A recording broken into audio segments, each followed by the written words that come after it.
ouvintes, tudo bem? Eu me chamo Raquel e esse é o Sonora Jurídica, o podcast do Vai Cair na OAB. No episódio de hoje, vamos conversar sobre uma temática que é pouco falada, mas que quando acontece pode revoltar ou chocar muitas pessoas. Estou falando de crimes que acontecem em ambiente de trabalho. O ambiente de trabalho é, para muitas pessoas, o local onde se passa boa parte do dia. E diversas coisas podem acontecer quando existe uma concentração constante de pessoas em um único lugar. Além de momentos de descontração, podem haver situações difíceis de lidar, ou até mesmo comportamentos extremos que são considerados criminosos. E para abordar essa temática, vamos conversar com o professor de Direito do Trabalho e Processo do Trabalho, Diego Nieto. Seja bem-vindo novamente, professor Diego. Sempre uma honra ter sua presença conosco. Valeu, Raquel. Valeu, pessoal do Sonora. E o pessoal do Vai Cair no OAB, que está sempre acompanhando a gente na OAB também. Vamos lá. Vamos lá. Bom, e sem mais delongas, vamos ao assunto. No primeiro bloco do nosso programa, vamos entender o que é considerado conduta criminosa em ambiente de trabalho e outros tipos de crimes que acontecem, mesmo que muitos não saibam. No nosso segundo bloco, vamos compreender como lidar com esse tipo de situação, levando em consideração as leis e códigos vigentes. E também iremos debater brevemente sobre como um advogado deve proceder com uma situação semelhante que um cliente venha a apresentar. Por fim, no terceiro e último bloco, seguindo a tradição do Sonora Jurídica, vamos falar do exame de ordem, como a temática já caiu ou pode cair em provas futuras e como o assunto pode ser trabalhado segundo os critérios de interdisciplinaridade da FGV. Então, iniciando nosso primeiro bloco, professor Diego, você poderia começar explicando o que a CLT aborda em relação a atos criminosos no local de trabalho? Bom, posso sim, vamos lá. Primeira coisa é que a gente tem que ter em mente que o ambiente de trabalho, apesar dele ter uma legislação específica, né, uma codificação, uma regra própria ou até política da empresa, através de regimentos internos ou até de norma coletiva de categoria, ele é um ambiente comum, é um ambiente de cidadania também, é um ambiente social, né, e que podem sim acontecer eventos considerados fatos típicos na legislação penal, ou seja, podem acontecer eventos criminosos, né? Sim. Então, a gente até brinca às vezes, o pessoal até fala no futebol, no futebol pode tudo, né? Futebol Nem não tudo, pode né? tudo, não pode tudo. A mesma coisa no ambiente de trabalho. Justo. Não é porque está sob o manto da produção, o manto do resultado, o manto As metas. as metas, né? O manto do poderio econômico que está inexoravelmente conectado ao trabalho na sociedade atual, na sociedade capitalista, que pode tudo, né? Não pode tudo. Então, assim, não é que o direito do trabalho ele é um ambiente apartado, um ambiente diferente do ambiente da sociedade. Agora, existem situações específicas da relação de trabalho que acabam levando a reconhecimentos de crimes, né? Há Sim. tipificações na legislação penal, o Código Penal tem um bloco específico, um capítulo específico que trata da organização do trabalho, né? Que protege alguns bens envoltos ao trabalho, né? Que a função do direito é proteger bens, tá? Então, assim, se, por exemplo, eu tenho... por exemplo, vou pegar um crime mais básico, né? Um crime de homicídio, né? Que é o artigo 121 do Código Penal, tá? E aí, gente, Básico, entre aspas, né? Básico, entre aspas, assim, básico do ponto de conhecimento jurídico, né? De fácil tipificação, De fácil né? tipificação, né? De clareza de tipificação. E aí, pessoal, eu tô me aventurando aqui no direito penal, mas minha área é trabalho, eu vou voltar pro trabalho, né? Então, assim, você pega lá o matar alguém, que é o crime de homicídio, ele pode acontecer sob qualquer circunstância, né? Inclusive Justo. no ambiente de trabalho. Então, assim, é importante de antemão as pessoas entenderem que o ambiente de trabalho, sim, é um ambiente que pode sim ocorrer delitos, crimes e, obviamente, a legislação penal, o Código Penal e as legislações esparsas incidirão, sim, sobre as relações de trabalho, sobre as relações produtivas, né? Não é porque está no trabalho que o Código Penal não chega, né? Justo. Chega sim. Então, Querendo ou não, somos todos civis, né? Então, somos todos civis, somos todos passíveis, né? justo. Inclusive, somos todos... existe uma expressão que se brinca, né? E aí é uma brincadeira bem legal, principalmente com o povo do direito, né? Que é o seguinte, todos nós somos um criminoso em potencial, né? Somos um infrator em potencial. É verdade. Né? Porque, tradicionalmente, a gente olha o criminoso, né? Principalmente os crimes mais bárbaros, né? como algo que não é da gente, Algo né? vil, algo É isso, desumano. algo bem nojento, né? Bem longe da gente, né? Obviamente que alguns atos criminais desse aí, alguns delitos desse aí, provavelmente eu nunca vou cometer, né? E provavelmente A maioria das a pessoas nunca vai maioria das cometer. pessoas provavelmente nunca vão cometer, né? Uhum. Mas não significa dizer que todos nós não podemos cometer uma infração ou outra, ou sermos vítimas de uma infração ou outra, né? Verdade. Então, por isso que o direito, ele vai, de alguma maneira, pulverizando, né? Ele vai capilarizando as situações que merecem ser protegidas, né? E situações que, teoricamente, merecem maior proteção, levam a maiores penas, né?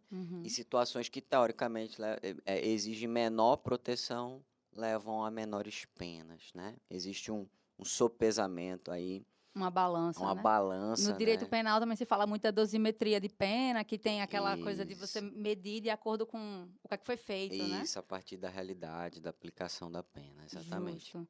E ainda, aproveitando agora, falando, como a primeira pergunta foi sobre a CLT, né? A gente sempre, quando a gente pensa em direito do trabalho, se pensa muito na consolidação das leis trabalhistas, mas também existem outras leis, outros regimentos que também não só abarcam, né, os trabalhadores, como as pessoas que são, enfim, microempreendedores individuais, ou o PJ, como a gente conhece, né? E o direito penal, ele também abarca Sim, todas sim. essas produções trabalhistas, Sim, assim. sim, sim.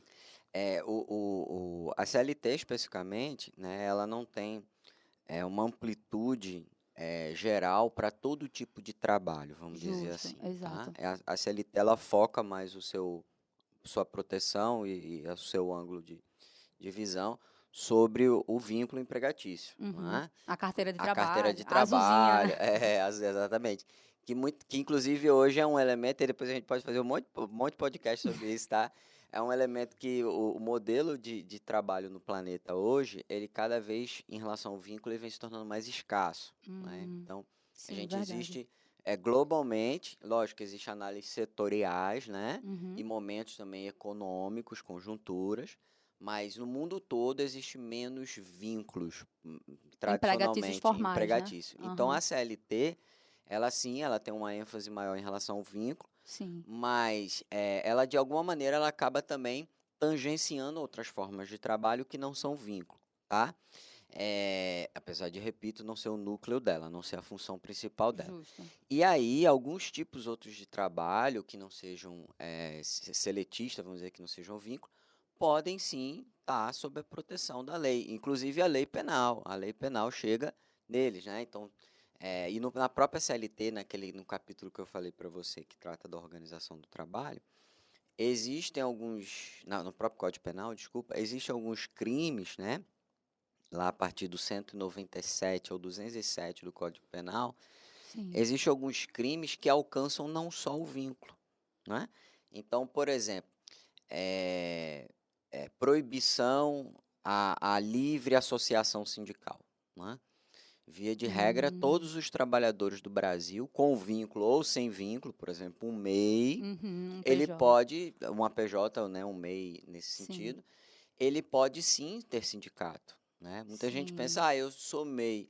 Por exemplo, um sindicato que é muito característico de vínculo são o pessoal que trabalha em salão, né? A Hum. gente tem até no Brasil regulamentação do Verdade. salão parceiro com o profissional parceiro. Então, o pessoal que trabalha em salão de beleza, Ah, sim. a grande maioria daquela galera não tem vínculo, tem uma relação de parceria com o salão. É aquele contrato. Aquele contrato, Uhum. que é tipo um contrato de uma prestação de um serviço, né? Sim. Que o direito do trabalho chamou de contrato de parceria no salão. Uhum. E a maioria daqueles trabalhadores no Brasil, né, que trabalham em salões e tal, ou eles são MEI, ou eles são autônomos mesmo, pessoa Uhum. física, tá?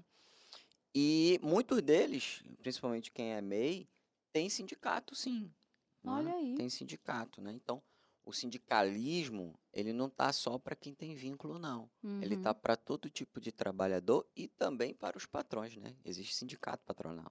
Exato. Então, quando você vê, por exemplo, um dispositivo que tem no Código Penal que coibir alguém de se associar livre sindicalmente é um crime no Brasil. Tá? Olha aí. Então, eu não posso proibir o meu funcionário, por exemplo, ou a MEI, por exemplo, dela se sindicalizar. Entende? E Então, aí a empresa é que deve ser punida, deve ser responsabilizada. aí no direito penal, né, no direito penal, em regra, as punições no direito penal, ela recai sobre pessoas físicas. Olha que Olha aí. legal. Né? Então, diferentemente, por exemplo, do direito civil, que você pode ter, ou até trabalhista, que você pode ter uma responsabilidade do CNPJ, né, da Uhum. empresa, no direito penal, a regra da responsabilização é sobre pessoa física. Então é o patrão que é Então, responsabilizado. o patrão, o gestor, né, a Isso. depender do tipo de conduta que o gestor tomou, pode recair sobre ele, né, o preposto da empresa, né? Sim. Então, um diretor, um gerente, ele pode sim responder criminalmente, né? Nossa. Porque, em regra, a responsabilidade do cometedor do crime, né, do sujeito ativo do crime, como diz na teoria, é sobre a pessoa física, né? É uma pessoa que comete um crime contra É uma outra pessoa. pessoa. Geralmente, Exato. por exemplo, existem exceções no direito penal? Existem, Sim. né? Por exemplo, e aí, meus amigos que estão ouvindo isso aqui, por favor, eu estou me aventurando bastante já, viu? Eu estou bem danadinho, porque... Já já a gente volta para a é, CLT, já já a é, gente volta para o direito exatamente, trabalhista. exatamente. Mas, assim, existem, por exemplo, os crimes ambientais. Eles podem gerar uma responsabilidade criminal para além da pessoa física, tá? Olha aí. Né? Tem uma lei especificamente de crimes ambientais. Mas, em regra, a punibilidade penal é sobre a pessoa do acusado, sobre a pessoa física, né? Então é aquela pessoa que assinou aquele papel. Cometeu uma falsidade ideológica. Quem foi que cometeu? Sim. Foi uma pessoa. Ah, mas cometeu a mando de uma empresa, de um CNPJ. Tá, mas foi a pessoa que cometeu. Não é? Cometeu o patrão assassinou um funcionário por um ato de raiva, um ato de loucura. Quem é que vai Qual que- responder? É o CNPJ? Não, é o patrão. É o patrão. Foi a pessoa que matou. A pessoa que Exato. matou, entendeu? E se a gente for levar em consideração empresas, não vou dizer empresas, mas existem casos ainda no Brasil, de trabalho com configuração análoga à escravidão. E isso daí também recai em cima daquela pessoa que está mantendo aquela estrutura. Isso aí é um baita tema, né, Raquel? Porque, veja, a gente tem uma visão, às vezes, do trabalho escravo como aquele lance do navio negreiros, né? De A pegar. pessoa Exato. dormindo Do, num lugar só. a pessoa ser amarrada, né? Sim. E aí você vai dizer, Diego, e não existe ainda isso? Certamente não existe, né? Ainda existe nesse mundão aí situações de vulnerabilidade a esse ponto, Até aqui tá? no Brasil Até mesmo. aqui no Brasil, né? Exato.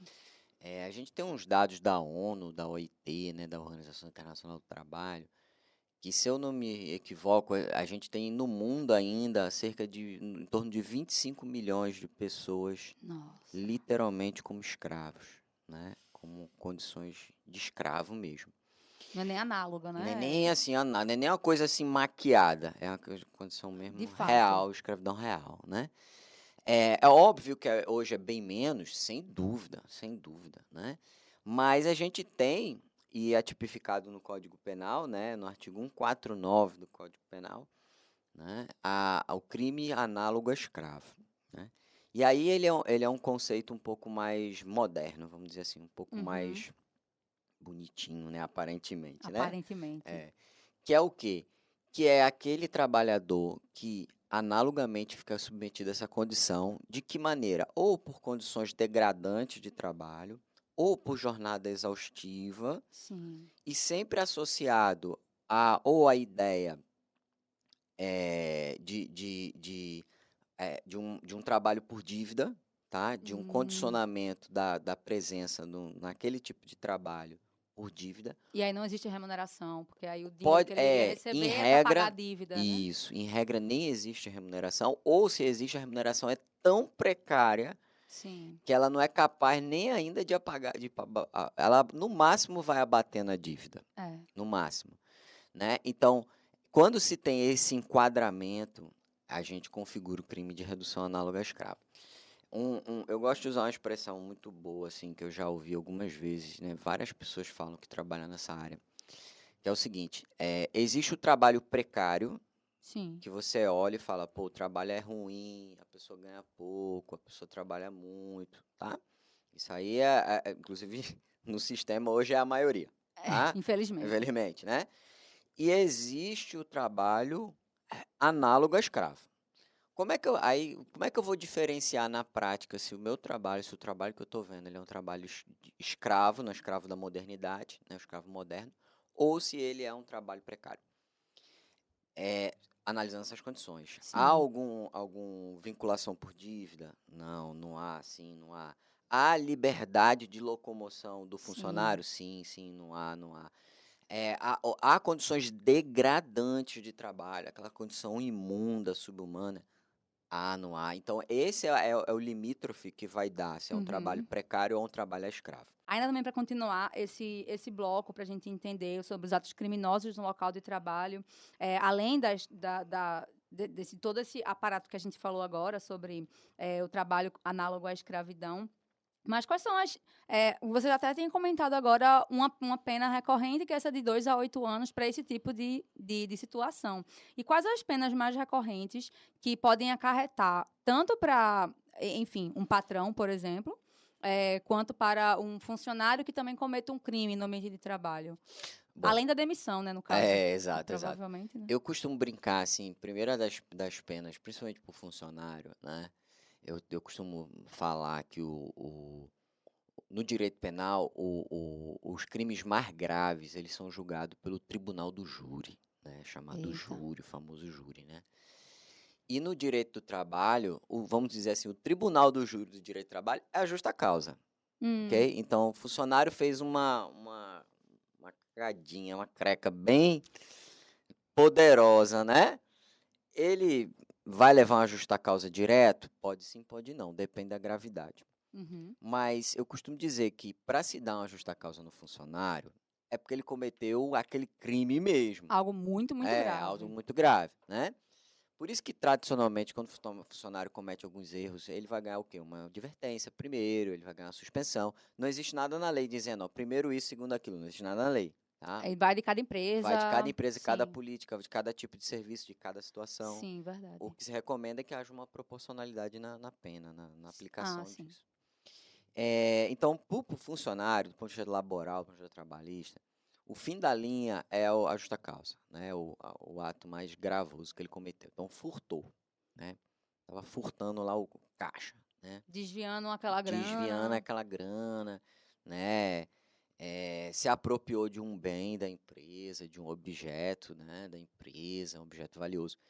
Veja, aí a gente vai ter que analisar, mas provavelmente pode-se chegar numa justa causa, né? Pode-se chegar numa justa causa, Sim. ok? Agora, não, ele errou o numerário, ele errou a conta, né? Uma conta lá, 10 centavos que ele errou, ela trabalha como caixa, errou a conta. Pelo amor de Deus, você não, jamais vai dar um... É porque esses funcionários trabalham com um certo risco disso, né? Exato. Então, do ponto de vista laboral, vamos dizer assim, para o trabalhador, a principal das penas no direito do trabalho é a justa causa. Isso não invalida se ele cometer um crime, ele também responder criminalmente, entende? Então, Sim. ele vai responder de forma trabalhista, né, com a justa causa, até a justa causa, e ele vai responder criminalmente. Então, o patrão realiza um BO, vai fazer, né, junta sei lá, uma câmera, as provas que ele tem, vai entregar a atividade policial, que Por vai exemplo, um funcionário que estava usando o armário da empresa para guardar drogas ilícitas, Exato, exato. que não configura nem porte, né? Às vezes tem aquele mínimo que você pode dizer, é para o Usuário, usuário, camarada mas usuário. não, sei lá, quilos e quilos estava no armário daquele funcionário. Realmente não tem como, né? Não tem como, né? E aí, veja, pode-se dar uma justa causa? Pode, né? Pode-se dar uma justa causa. Existe um detalhe que tanto o alcoólatra como o usuário de droga, tá? O narcótico, né? O narcótico, né? O dependente químico, né? Sim. Ele hoje, a gente, apesar de ter previsão sobre o alcoólatra como uma medida de justa causa na CLT, né? Quem Hum, bebe em serviço ou quem vem bêbado, mas esse conceito ele vem mudando, né? Como sim. se É uma olha questão de saúde também, né? questão de saúde. Então, via de regra, se você tem um funcionário usuário ou um funcionário que bebe, Dependente, né? dependente, você não pode dar uma justa causa direto. Não Ah, pode. Você entendi. tem que procurar entender, conversar, ajudar, tratar. Só depois disso é que pode chegar uma justa causa. Agora, é diferente do cara que é um traficante, né? Como você Justo. falou, o cara tem 30 quilos de maconha lá dentro do escaninho lá da empresa. Aí não, é justa causa. E criminalmente ele vai responder? Sim. Comunicar às autoridades policiais, ele vai responder. Sim. Entendeu? No caso contrário, se for o patrão que comete os crimes, né? Também o patrão vai responder, em regra, de forma pessoal, pessoa física mesmo, o Uhum. patrão, ou preposto, ou dirigente. Depende do crime, né? Qualquer crime que ele cometer, entendeu? Qualquer crime que ele cometer. Qualquer A crime. gente fala muito de assédio, tem muitas campanhas também contra o assédio no ambiente de trabalho, assédio moral, que acontece muito, né? Sim, isso é muito bom também ter falado, Raquel, que, veja, primeira coisa que a gente tem que ter em mente é que hoje a gente só tem como crime o assédio sexual, Sim. tá? Que tipifica como crime Que mesmo. tipifica como crime. No Código Penal, né, a gente tem o 216A, se não me engano, ele coloca lá como crime o assédio sexual, ok? Sim. E aí, o que é a ideia de assédio sexual? É aquela conduta Uhum. realizado de maneira constrangedora, tá? Sim. Ou mediante ardil, Coação. coação, né? Uhum. E que vai levar um favorecimento sexual para o agente, né? E que se dá por alguma posição da relação de trabalho, né? Posição hierárquica principalmente, né? Então, isso é a caracterização do assédio sexual. Agora, os outros tipos de assédio moral, eles não são crimes. Ah, entendi. A gente não tem, Ah, então é importante. sacou? Aham. A gente não tem isso como crime mesmo. Não quer dizer que não possa haver uma reparação moral, Sim. entendeu? Uma Aí é reparação. uma coisa muito mais trabalhista do que de fato criminal, Isso, né? show de bola. Perfeito. Maravilha, maravilha. Bom a gente deixar isso bem delimitado mesmo. Ok, perfeito, professor. Então vamos agora para o nosso segundo bloco.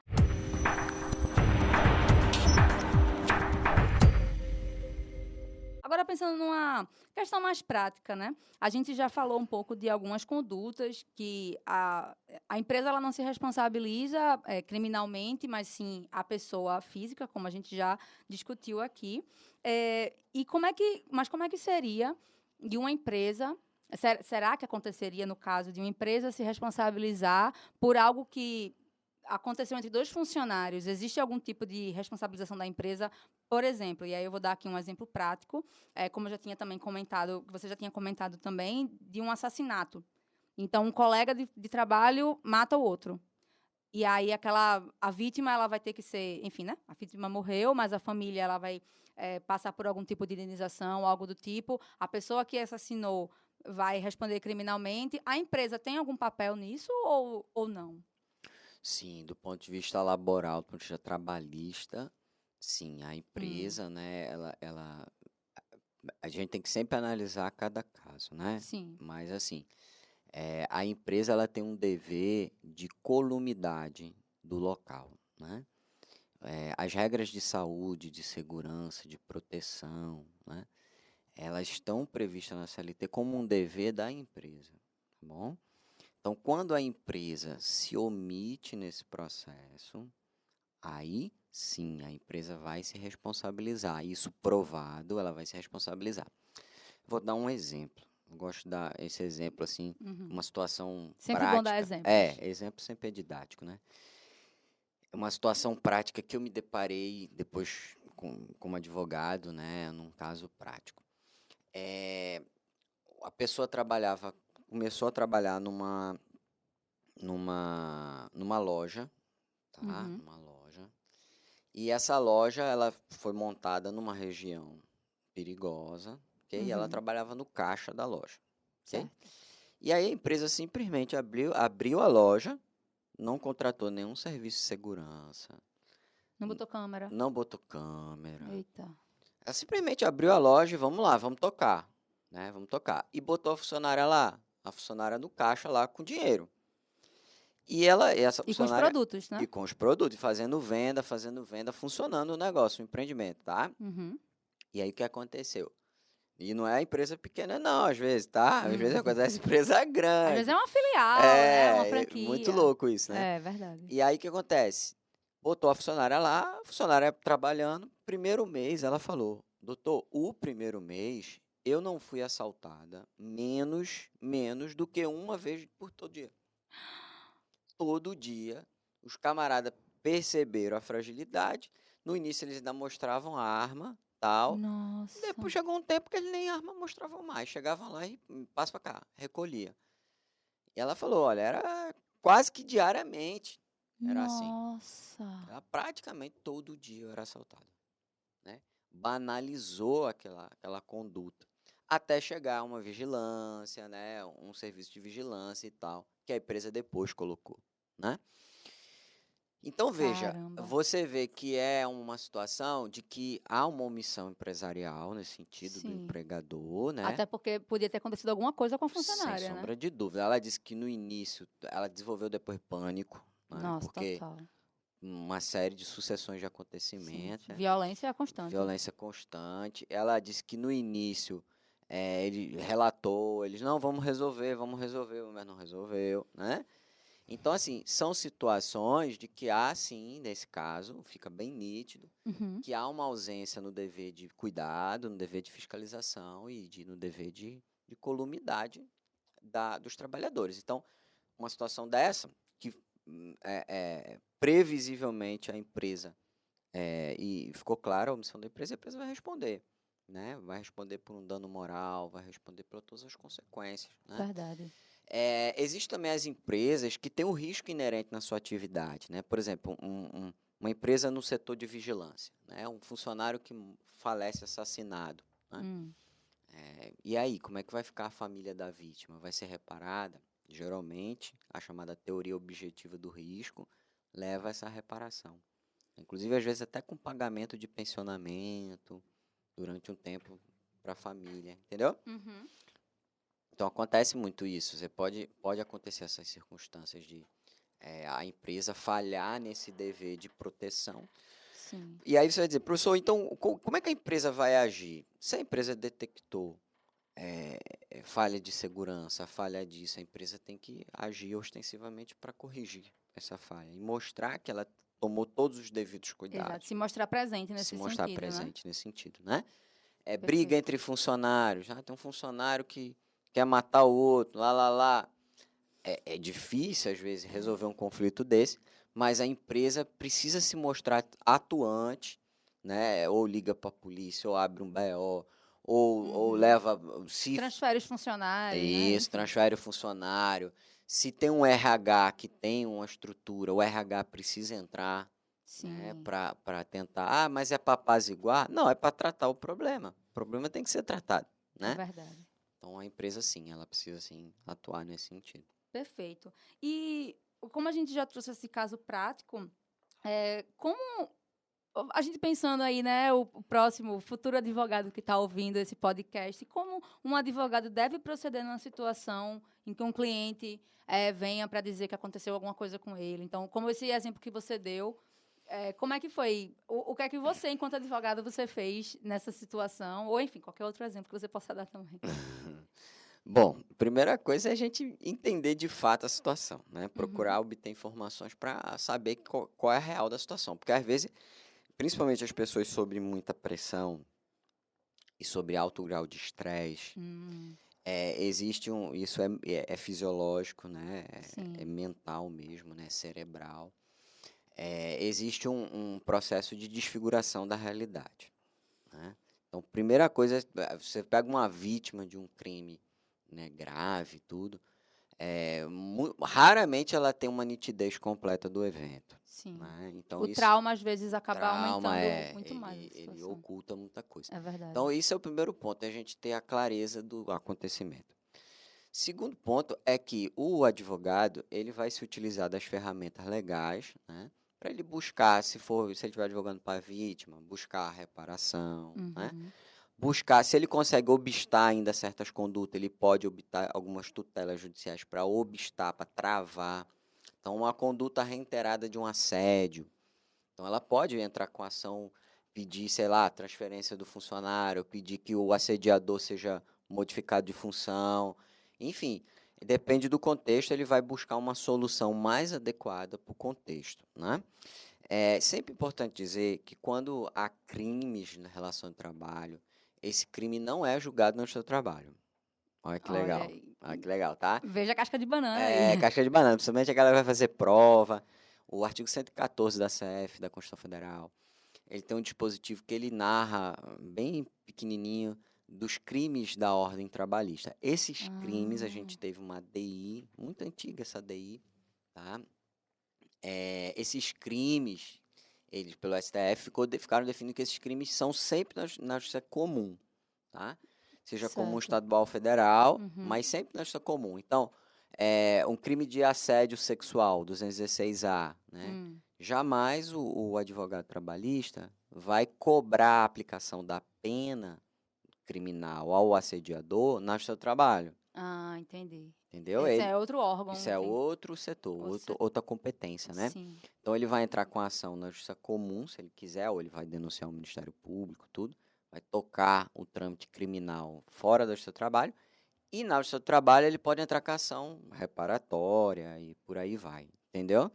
Então, o advogado trabalhista, e aí é muito bom isso que tu colocou, Raquel, muito bom, porque você vê, eu tô falando aqui, sei lá, um tempão, a gente tá conversando um tempão, e veja, a gente conversou sobre vários assuntos, inclusive dentro do direito penal. E não que eu seja um especialista em direito penal, mas o advogado trabalhista, ele precisa ter uma noção mínima dos outros sistemas, né? Verdade. Então, porque para ele até não cometer os erros de achar que, eu digo isso porque tem aluno às vezes que me procurar, professor, quando eu terminar a faculdade eu vou fazer só aquela área, e aí tá bom. Só isso. Certo, tudo bem, mas você tem que ter uma base bem mínima Não das pode ficar que outras. nem aquele cavalo que tem Isso. aquelas coisas assim do lado Não do pode rosto, se né? bitolar, até porque você vai Exato. entender que as outras áreas se comunicam com a sua, né? Então, É verdade. se eu vou para a área criminal, o crime vai ser julgado lá. E a ação reparatória trabalhista na justiça do trabalho. Aí a ação é na justiça do trabalho, entendeu? Tem que saber essas diferenças também, sim. né? Então, a gente já entrando nessa onda de interdisciplinaridade, vamos para o nosso terceiro e último bloco.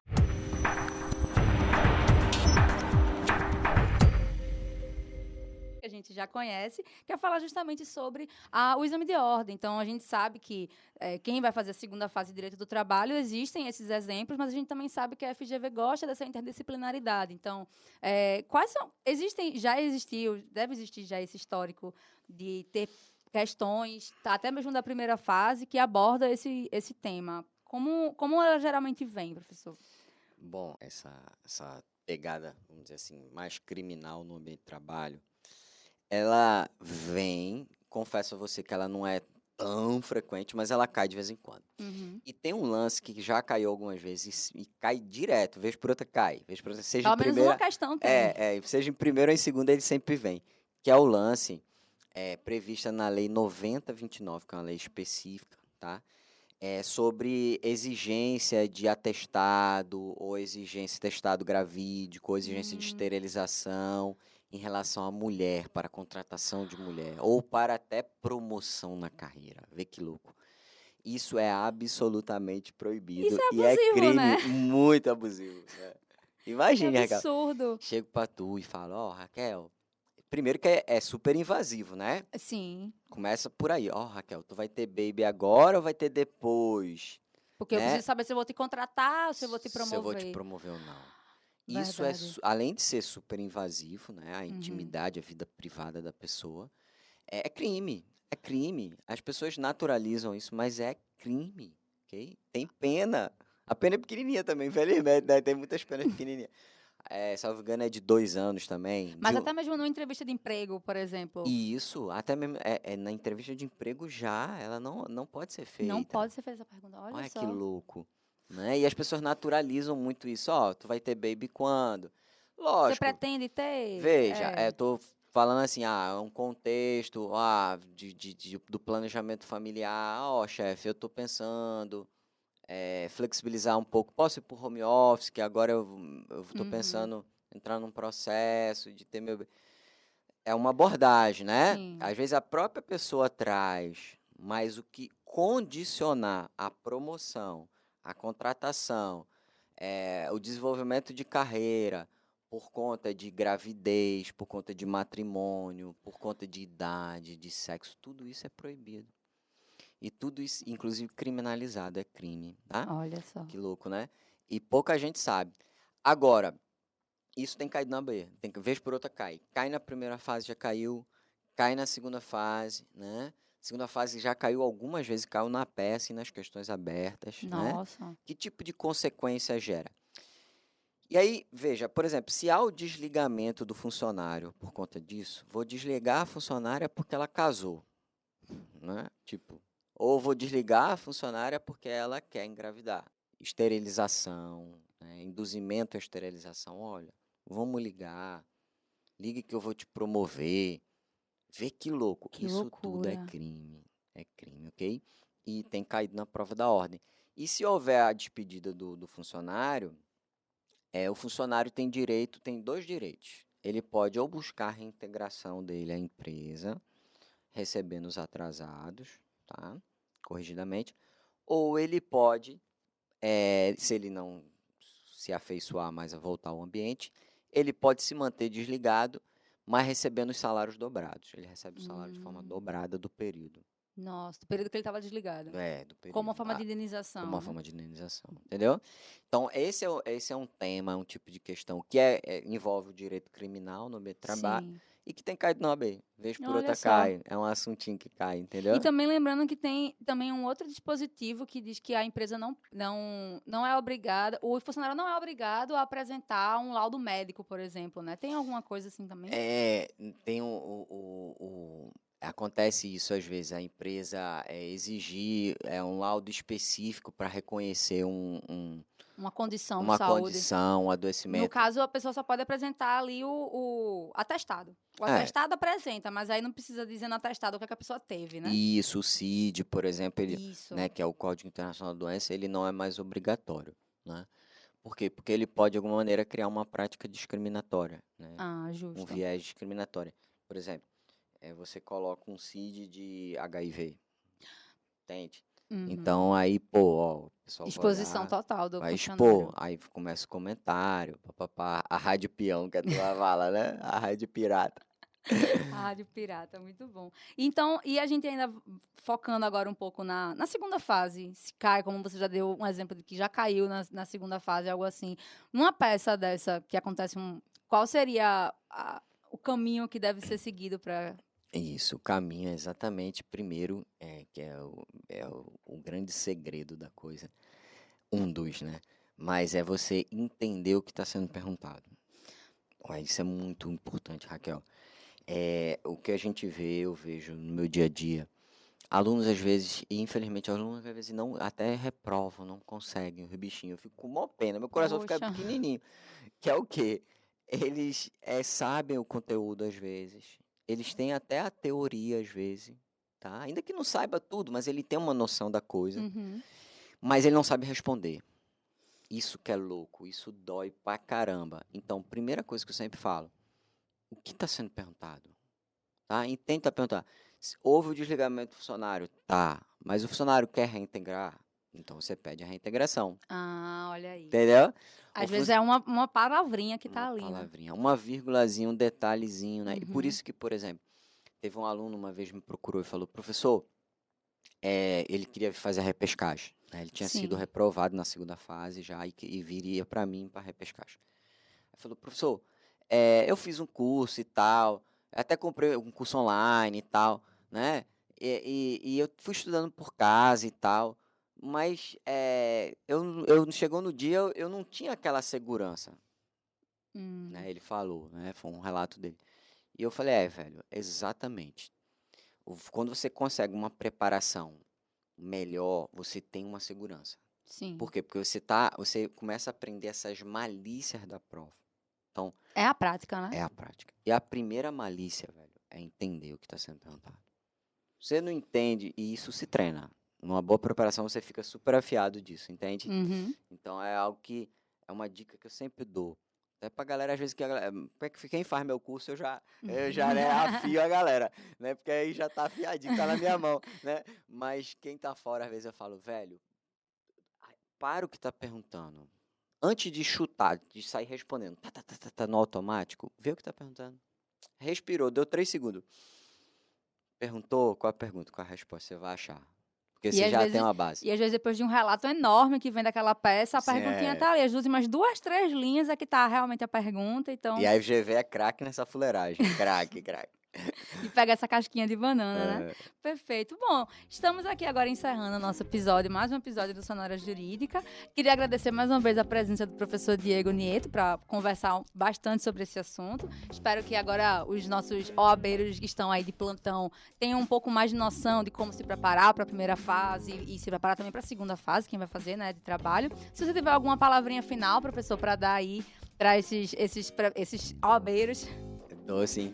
Bom, galera que vai fazer o OAB, né, está assistindo agora, velho, mantém a pegada, mantém o foco, vão ter altos e baixos, é o que eu sempre falo, velho, às vezes as pessoas se cobram muito, se cobrar resultado, todo mundo cobra resultado, mas entenda que a sua cobrança, ela tem que existir, mas ela não pode ser maior do que a compreensão dos altos e baixos, tá? Então esse é o grande segredo. Vão ter dias melhores, dias piores, dias que você vai aprender mais, você aprender menos. Mas se cobre sim, mas entenda que terão altos e baixos. E só quem compreende esse processo dos altos e baixos é que consegue o resultado. Professor, muito obrigada mais uma vez. E, gente, vocês ouvintes que estão aí acompanhando o Sonora Jurídica, o podcast do Vai Cair na OAB, também acompanhem as notícias e as informações que a gente passa no Instagram do Vai Cair na OAB e também acompanhem a página do professor Diego Nieto. Pode vender seu peixe, professor. Meu Instagram é @profDiegoNieto. Sem ponto, tudo junto. Tudo junto. Básico, prático, não tem como errar. E estamos encerrando mais um episódio do Sonora Jurídica e a gente se encontra nos próximos estudos. Tchau, tchau. Tchau.